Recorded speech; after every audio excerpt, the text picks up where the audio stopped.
O pecado é um fardo que a todos aprisiona e sobrecarrega a vida dos homens, os separando de Deus.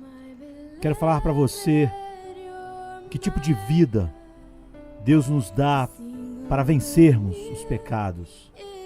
Em primeiro lugar, se esforce tanto para conhecer a Deus quanto para ser afetado pelos seus atributos eternos. Viva sempre diante dele. Ninguém pode conhecer o pecado perfeitamente, porque ninguém pode conhecer Deus perfeitamente. Você não pode conhecer o pecado mais do que você conhece a Deus, contra quem o seu pecado é cometido. A malignidade formal do pecado é relativa, pois é contra a vontade e os atributos de Deus. O homem piedoso tem algum conhecimento da malignidade do pecado porque ele tem algum conhecimento de Deus, que é ofendido pelo mesmo pecado. O ímpio não tem um conhecimento prático da malignidade do pecado porque eles não têm conhecimento de Deus. Aqueles que temem a Deus temerão o pecado. Aqueles que em seus corações são irreverentes e impertinentes para com Deus serão em seus corações e em suas vidas a mesma coisa para com o pecado. Nada no mundo inteiro irá nos mostrar de maneira tão simples e poderosa a maldade do pecado do que o conhecimento da grandeza, bondade, sabedoria, santidade, autoridade, justiça, verdade de Deus. Portanto, o senso da sua presença irá reviver em nós o senso da malignidade do pecado. Em segundo lugar, considere bem o ofício de Cristo, seu sangue derramado e a sua vida santa. Seu ofício é expiar o pecado e destruí-lo. Seu sangue foi derramado por ele. Sua vida o condenou. Ame a Cristo e você odiará o que causou a sua morte. Ame-o e você irá amar ser feito à imagem dele e odiará aquilo que é tão contrário a ele. Em terceiro lugar, pense bem o quão santa é a obra e o ofício do Espírito Santo e quão grande misericórdia isto é para nós. Irá o próprio Deus, a luz celestial, descer a um coração pecaminoso para iluminá-lo e purificá-lo?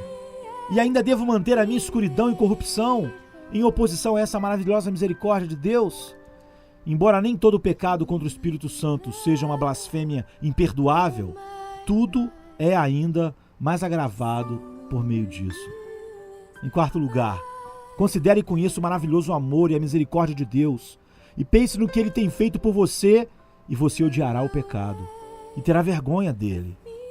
É um agravamento do pecado até mesmo para a razão comum e a ingenuidade que devemos ofender um Deus de infinita bondade que encheu nossas vidas de misericórdia.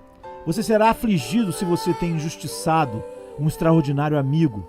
Seu amor e sua bondade virão aos seus pensamentos e você sentirá raiva da sua própria maldade. De um lado, veja a grande lista das misericórdias de Deus para você, para sua alma, seu corpo. Do outro, observe Satanás, escondendo o amor de Deus de você e tentando você debaixo de uma pretensa humildade de negar sua grande e especial misericórdia, procurando destruir seu arrependimento e humilhação, escondendo também o agravamento do seu pecado. Em quinto lugar, pense no propósito da existência da alma humana. Para que ela foi criada? Para amar, obedecer e glorificar o nosso Criador. E você verá o que o pecado é, pois ele perverte e anula esse propósito. Quão excelentemente grande e santa é a obra para a qual fomos criados e chamados a fazer. E deveremos desonrar o templo de Deus e servir ao diabo em sua imundície e tolice, quando deveríamos receber, servir e glorificar o nosso Criador? Em sexto lugar, pense bem quão puros e doces deleites uma alma santa pode desfrutar de Deus em sua santa adoração. Então você verá o que o pecado é, pois ele rouba-nos desses deleites e prefere uma luxúria carnal ao invés deles. Com quão grande felicidade poderíamos realizar cada dever, quão grandes frutos poderíamos produzir servindo o nosso Senhor, e que deleites encontraríamos em seu amor e aceitação, e como pensaríamos mais na bem-aventurança eterna, se não fosse o pecado, o qual afasta as almas dos portões dos céus e a faz cair como um suíno no seu amado lamaçal. Em sétimo lugar, considere a vida que você deverá viver para sempre se você for para o céu, e a vida que os santos vivem lá agora, nesse instante. Então, Não pense que o pecado, que é tão contrário a isso, não seja uma coisa tão vil e odiosa. Ou você viverá no céu ou não. Se não, você não é um daqueles para quem eu falo. Se você for, você sabe que lá não há prática do pecado. Não há mente mundana, orgulho, paixões, luxúrias e prazeres carnais. Se você tão somente pudesse ver e ouvir apenas uma hora como aqueles abençoados espíritos estão elevadamente amando e magnificando o glorioso Deus em pureza e em santidade, e quão longe eles estão de todo pecado, isso faria você repugnar o pecado e ver os pecadores num estado de extrema decadência como homens nus nadando em seus excrementos. Especialmente, pensar que você tem esperança de viver para sempre com aqueles santos espíritos e, portanto, o pecado será desgostoso para você. Em 8º lugar, olhe para o estado e tormento dos condenados e pense bem na diferença entre os anjos e os demônios, e aí você saberá o que é o pecado. Anjos são puros, demônios são sujos. Santidade e pecado são extremos. Pecado habita no inferno e santidade no céu. Lembre-se que toda tentação vem do diabo para fazer você ser como ele. E toda santa disposição vem de Cristo para fazer você ser como ele. Lembre-se que quando você peca, você está aprendendo e imitando o diabo. E está até agora sendo como ele, como diz João 8,44. E o fim de tudo isso é que você sinta também os sofrimentos dele.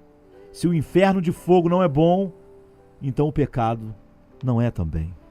Em 9º lugar, sempre veja o pecado como alguém que está pronto a morrer e considere como todo homem o julga no final. O que os homens no céu dizem a respeito do pecado?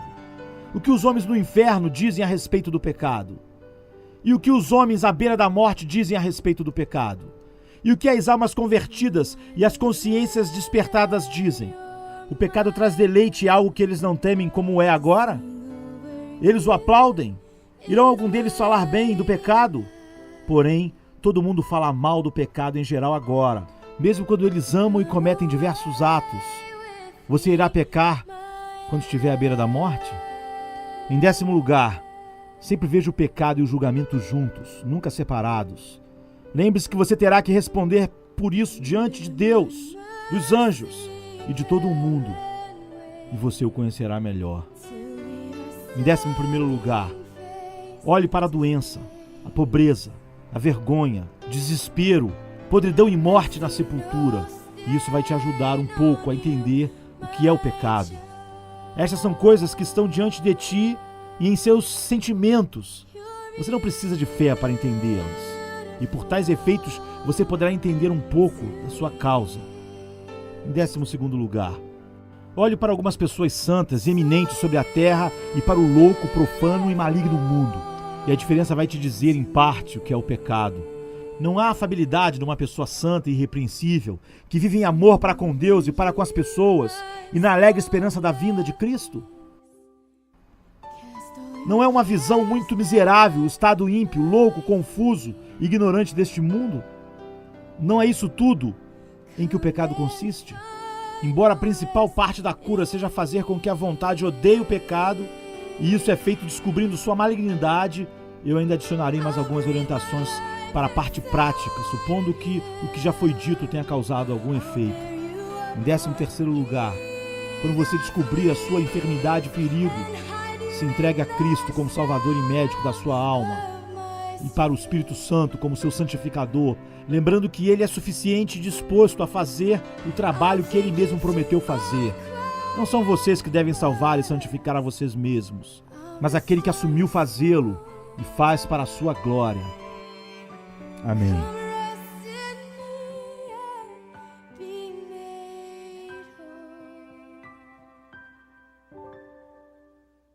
You're my beloved, you're my bride to see.